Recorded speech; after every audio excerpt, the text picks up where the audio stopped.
আসসালামু আলাইকুম। 2025 সালে এইচএসসিতে বৃত্তিপ্রাপ্ত শিক্ষার্থীরা, আশা করি তোমরা সকলেই ভালো আছো এবং সুস্থ আছো। সবাইকে নাইম স্টাডি ওয়ার্ল্ডে স্বাগতম। তোমরা যারা 2025 সালের এইচএসসি পরীক্ষাতে বৃত্তি পেয়েছ, আজকের এই ভিডিওটিতে আমরা দেখব তোমরা শিক্ষা বোর্ড থেকে টোটাল কত টাকা পাবে। তাই অবশ্যই ভিডিওটি না টেনে সম্পূর্ণ দেখতে থাকো এবং আমাদের নাইম স্টাডি ওয়ার্ল্ড চ্যানেলে নতুন হয়ে থাকলে অবশ্যই চ্যানেলটিকে সাবস্ক্রাইব করে নেবে। আর যদি ইতিমধ্যেই সাবস্ক্রাইব করে থাকো তাহলে থ্যাংক ইউ সো মাচ।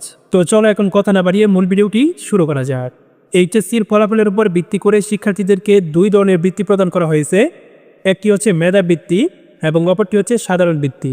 যে সকল শিক্ষার্থীরা 2025 সালের এইচএসসি পরীক্ষাতে মেধাবৃত্তি পেয়েছে তারা শিক্ষা বোর্ড থেকে প্রত্যেক মাসে পাবে 825 টাকা করে এবং বাৎসরিক এককালীন অনুদান হিসেবে তারা পাবে প্রত্যেক বছরে 1800 টাকা করে। এবং যে সকল শিক্ষার্থীরা 2025 সালের এইচএসসি পরীক্ষাতে সাধারণ বৃত্তি পেয়েছে তারা পাবে শিক্ষা বোর্ড থেকে প্রত্যেক মাসে 375 টাকা করে এবং বাৎসরিক এককালীন অনুদান হিসেবে তারা পাবে প্রত্যেক বছরে 750 টাকা করে।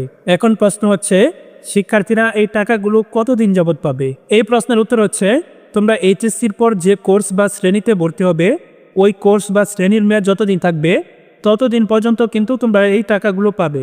যদি তোমরা এইচএসসির পর মেডিকেল কোর্সে ভর্তি হও তাহলে তোমরা 5 বছর যাবৎ টাকাগুলো পাবে। যদি তোমরা এইচএসসির পর কারিগরি ও কৃষি কোর্সে ভর্তি হও সেই ক্ষেত্রে তোমরা 4 বছর যাবৎ টাকাগুলো পাবে। যদি তোমরা এইচএসসির পর বিবিএ ও আইন কোর্সে ভর্তি হও তাহলেও কিন্তু তোমরা 4 বছর যাবৎ টাকাগুলো পাবে। আর যদি তোমরা এইচএসসির পর ডিগ্রি সম্মান কোর্সে ভর্তি হও তাহলে কিন্তু 4 বছর যাবৎ টাকাগুলো পাবে। আর যদি তোমরা এইচএসসির পর ডিগ্রি পাস কোর্সে ভর্তি হও তাহলে সেই ক্ষেত্রে তোমরা 3 বছর যাবৎ টাকাগুলো পাবে। তো চলো এখন আমরা দেখি মেধাবৃত্তিপ্রাপ্ত একজন শিক্ষার্থী শিক্ষা বোর্ড থেকে টোটাল কত টাকা পাবে। মেধাবৃত্তিপ্রাপ্ত কোনো শিক্ষার্থী যদি এইচএসসির পর মেডিকেল কোর্সে ভর্তি হয় তাহলে সে 5 বছরের মাসিক ফি পাবে 49,500 টাকা এবং বাৎসরিক অনুদান পাবে 9,000 টাকা, অর্থাৎ টোটাল 58,500 টাকা পাবে। আর যদি কারিগরি ও কৃষি কোর্সে ভর্তি হয় তাহলে সে টোটাল 4 বছরে পাবে 46,800 টাকা।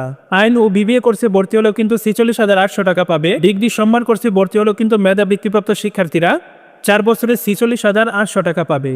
আর যদি ডিগ্রি পাস কোর্সে ভর্তি হয় তাহলে সেই ক্ষেত্রে 35,100 টাকা করে পাবে।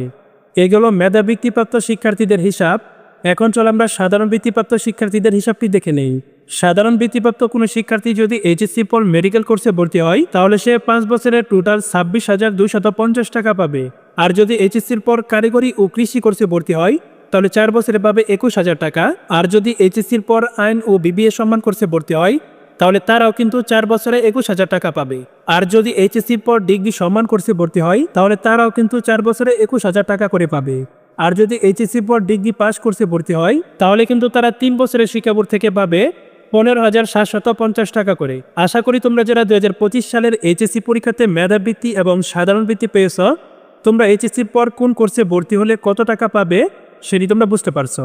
আজকের মতো এখানেই বিদায় নিচ্ছি। আবার দেখা হবে পরবর্তী ভিডিওতে। ততক্ষণ পর্যন্ত সকলেই ভালো থাকবে এবং সুস্থ থাকবে। আল্লাহ হাফেজ।